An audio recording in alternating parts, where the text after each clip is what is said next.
प्रधानमंत्री ने देश में खेल संस्कृति को बढ़ावा देने का किया आह्वान।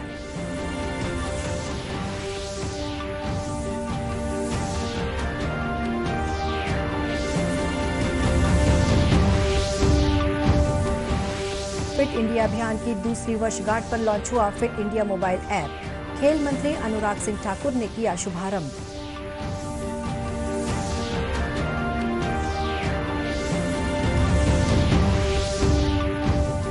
स्वास्थ्य मंत्री टीएस सिंहदेव ने रायपुर में डेंगू के बढ़ते मामलों पर जताई चिंता। रोकथाम के लिए अभियान चलाने का निर्देश।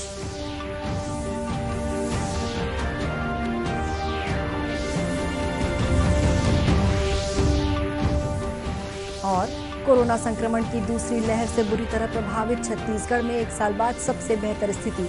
प्रदेश भर में कोरोना के केवल 19 नए मरीज मिले।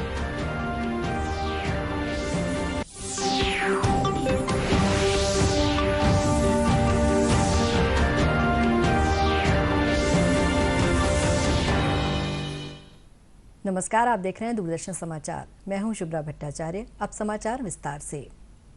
प्रधानमंत्री नरेंद्र मोदी ने देशवासियों से कहा है कि हाल ही में संपन्न टोक्यो ओलंपिक के माध्यम से देश में खेलों को जो गति मिली है उसे और आगे बढ़ाएं तथा खेल संस्कृति को बढ़ावा देने के लिए वो सब कुछ करें जो वे कर सकते हैं। उन्होंने कहा कि देश को इस अवसर का लाभ उठाते हुए विभिन्न खेलों में महारत हासिल करनी चाहिए। प्रधानमंत्री आज आकाशवाणी से प्रसारित मन की बात कार्यक्रम में बोल रहे थे। प्रधानमंत्री ने कहा कि खेलों के प्रति युवाओं में जो ललक दिख रही है वही मेजर ध्यानचंद को सच्ची श्रद्धांजलि होगी।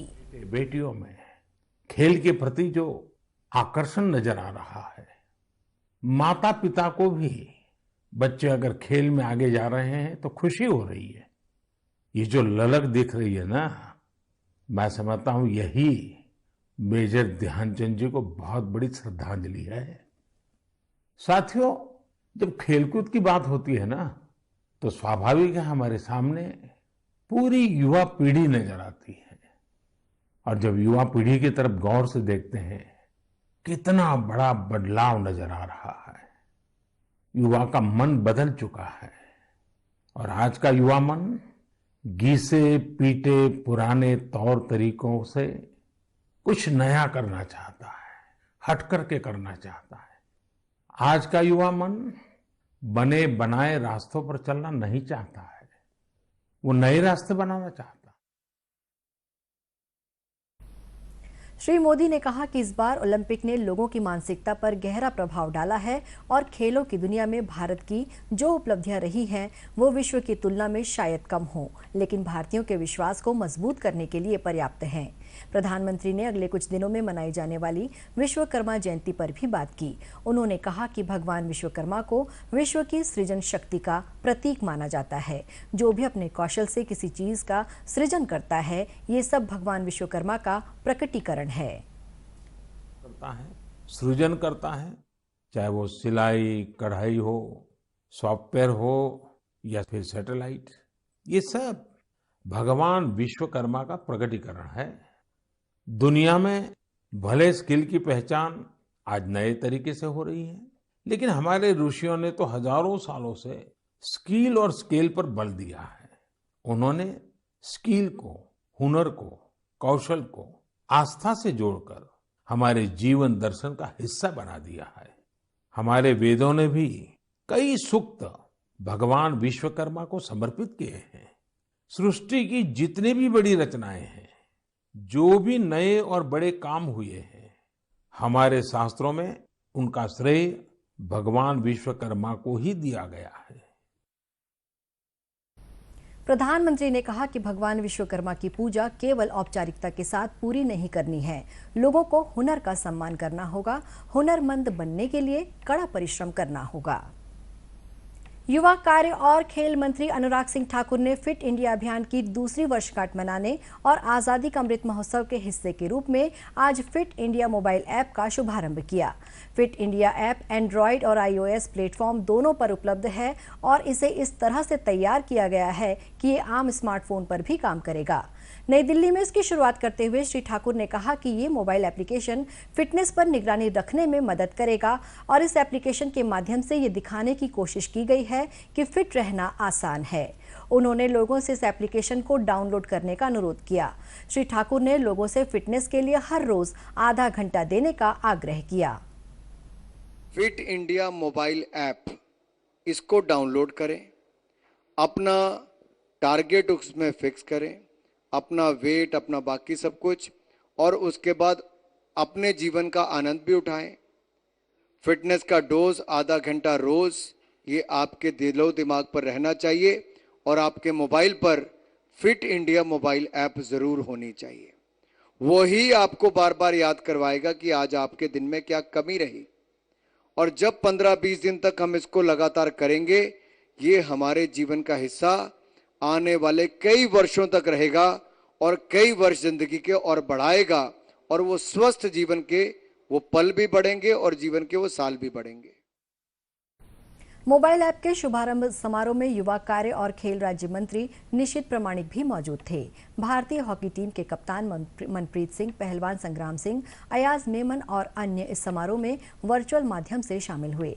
प्रधानमंत्री नरेंद्र मोदी ने भारत को स्वस्थ राष्ट्र बनाने के लिए आज ही के दिन 2019 में फिट इंडिया अभियान की शुरुआत की थी। पिछले 2 वर्ष में फिट इंडिया अभियान, fit India school week, fit India freedom run, fit India movement cyclothon और कई ऐसे ही फिटनेस अभियानों के माध्यम से देश भर में लाखों लोगों तक पहुंचा है। इस समय फिट इंडिया अभियान आजादी का अमृत महोत्सव मनाने के क्रम में फिट इंडिया फ्रीडम रन 2 का भी आयोजन कर रहा है। ये महोत्सव भारत की आजादी के 75 वर्ष पूरे होने के उपलक्ष्य में मनाया जा रहा है। स्वास्थ्य मंत्री टीएस सिंहदेव ने रायपुर में डेंगू बुखार के बढ़ रहे मामलों पर चिंता जताई है। आज स्वास्थ्य मंत्री के निवास पर आयोजित बैठक में डेंगू की स्थिति की समीक्षा हुई। बताया गया कि प्रदेश भर के 375 मरीजों में से 313 अकेले रायपुर के हैं। स्वास्थ्य मंत्री ने डेंगू की रोकथाम के लिए अभियान चलाने की जरूरत बताई। देखना चाहेंगे तो ये स्थिति है इसकी। आज की स्थिति 375 प्रकरण और 375 प्रकरण में से 313 प्रकरण रायपुर में है। ये रायपुर के लिए जरूर चिंता की बात है और विभाग प्रमुख ने कलेक्टर साहब के साथ, नगर निगम के अधिकारियों के साथ बैठक करके एक बड़े अभियान की आवश्यकता है, क्योंकि जब तक नागरिक भी इसमें सहयोग नहीं करेंगे थोड़ी दिक्कत होती है। पानी, ठहरा हुआ पानी कूलर में या फ्रिज के नीचे का ट्रे है उसमें पानी पड़ा रहता है और वहां जाके लार्वा अगर पड़ा हुआ है तो वही डेंगू के मच्छर पैदा कर देता है। पानी फेंकना है, हमने पता चला जहां पानी है वहीं पर वो पानी फेंक दिया तो लार्वा एक पानी से जगह दूसरे पानी में जाके वहां टिक गया। छत्तीसगढ़ में इस समय डेंगू का प्रकोप है। स्वास्थ्य विभाग की टीम और स्थानीय प्रशासन की टीम कैंप लगाकर लोगों की जांच कर रही है। वहीं मोहल्लों में फॉगिंग और एंटी लार्वा का छिड़काव भी जारी है। छत्तीसगढ़ भ्रमण पर आए गुजरात विधानसभा के प्रतिनिधिमंडल ने छत्तीसगढ़ के प्रसिद्ध पुरातात्विक स्थल सिरपुर का दौरा किया। गुजरात के विधानसभा अध्यक्ष राजेंद्र त्रिवेदी की अगुवाई में विधायकों ने सिरपुर में लक्ष्मण मंदिर, गंधेश्वर महादेव मंदिर, बौद्ध विहार और सुरंग टीला देखा। संस्कृति और पुरातत्व विभाग के अधिकारियों ने गुजरात के प्रतिनिधिमंडल के साथ सिरपुर से जुड़ी जानकारियां साझा की। गुजरात के विधानसभा अध्यक्ष श्री त्रिवेदी ने मीडिया से बातचीत में बताया कि एक भारत श्रेष्ठ भारत के तहत प्रधानमंत्री ने गुजरात एवं छत्तीसगढ़ को एकात्म किया है। इसके जरिए दोनों प्रदेशों में सांस्कृतिक, धार्मिक संस्कारों का आदान प्रदान होना है। सूरत के सिक्के का सिरपुर में मिलना ये साबित करता है कि गुजरात पहले से ही छत्तीसगढ़ से जुड़ा हुआ है। जिसके ऊपर सूरत का जिक्र है, वहां के दरिया किनारे पर मिलती हुई जो छीप है एक विशिष्ट प्रकार की, वो भी यहाँ से मिली है। इसका मतलब यह है कि गुजरात बहुत पहले से छत्तीसगढ़ के साथ जुड़ा हुआ है, या यूं कहे कि छत्तीसगढ़ की भी पूरा प्रदेश वो भी गुजरात से कहीं न कहीं जुड़ा हुआ है। दूसरी बात बहुत महत्व की यह है कि जब आदरणीय सरदार पटेल जी ने एक भारत बनाया, उसको श्रेष्ठ भारत बनाने की जो बात है, जो कल्पना है, उस कल्पना को इस जरिए हिस्टोरिकल स्थिति के जरिए हम सिद्ध कर सकते हैं। गुजरात के विधानसभा अध्यक्ष राजेंद्र त्रिवेदी ने इस कार्यक्रम के तहत छत्तीसगढ़ के विधानसभा अध्यक्ष डॉक्टर चरणदास महंत को गुजरात आने का न्योता दिया है। देश के 2 राज्यों के बीच सामाजिक सांस्कृतिक साझेदारी के साथ राष्ट्रीय एकता को बढ़ावा देने के लिए मानव संसाधन विकास मंत्रालय ने एक भारत श्रेष्ठ भारत कार्यक्रम शुरू किया है। ये दौरा इसी कार्यक्रम के तहत आयोजित है।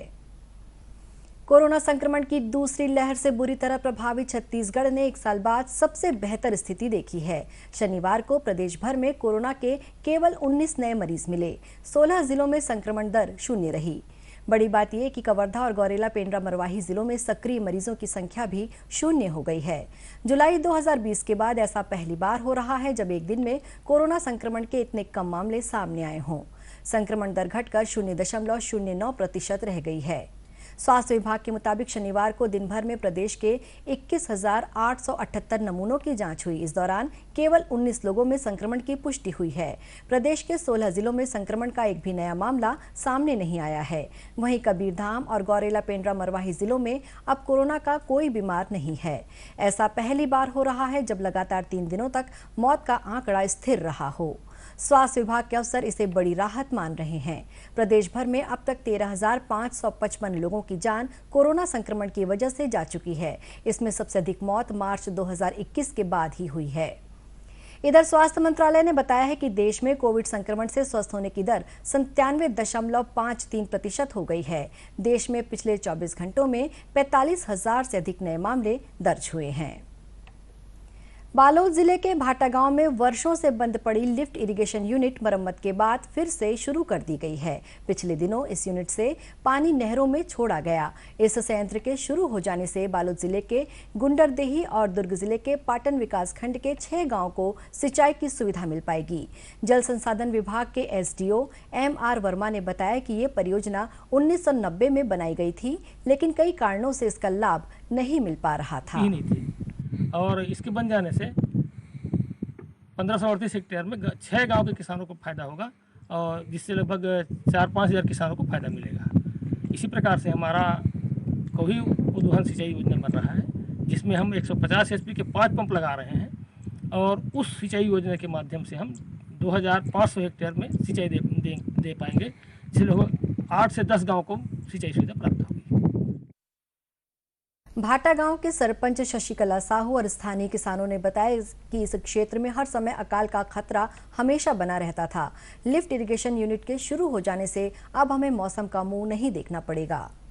इस क्षेत्र के 6 गांवों को आपासी होगी, 6 गांव में आपासी होगी और निश्चित रूप से इससे यहाँ के किसानों को लाभ होगा और वर्षों से किसान सिंचाई के लिए जो तरस रहे थे उनको निश्चित रूप से एक वरदान सिद्ध होगा।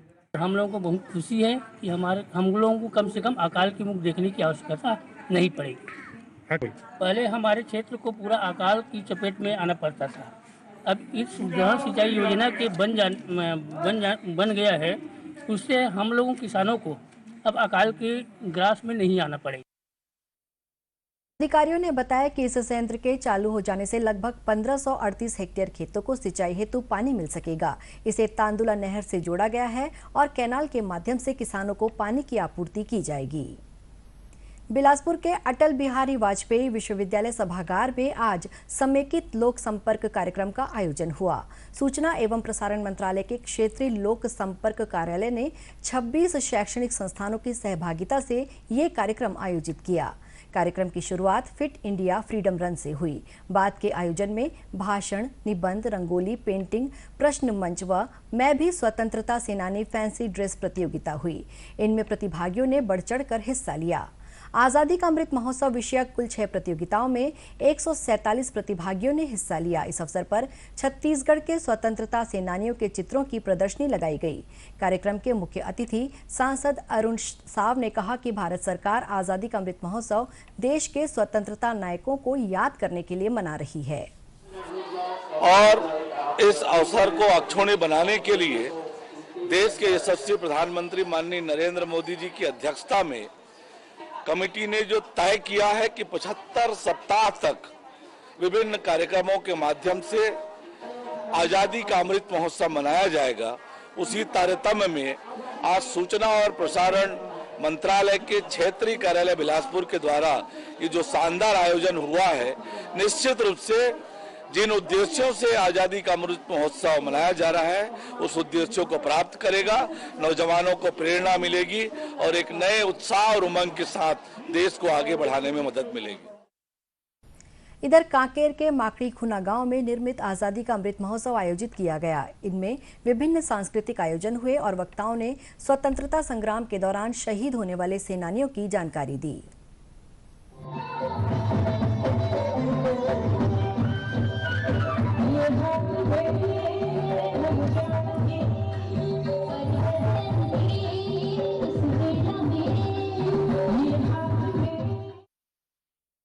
कार्यक्रम के अंत में भव्य रैली का आयोजन कर फिट इंडिया के तहत मैराथन का आयोजन भी किया गया। विभाग द्वारा ग्रामीणों को प्रचार प्रसार सामग्री वितरित की गई। बैनर तख्तियों पर देशभक्ति के नारे लिखकर ये रैली गांव के प्रमुख मार्गों से भ्रमण कर कार्यक्रम स्थल पहुंची, जहां इसका समापन किया गया।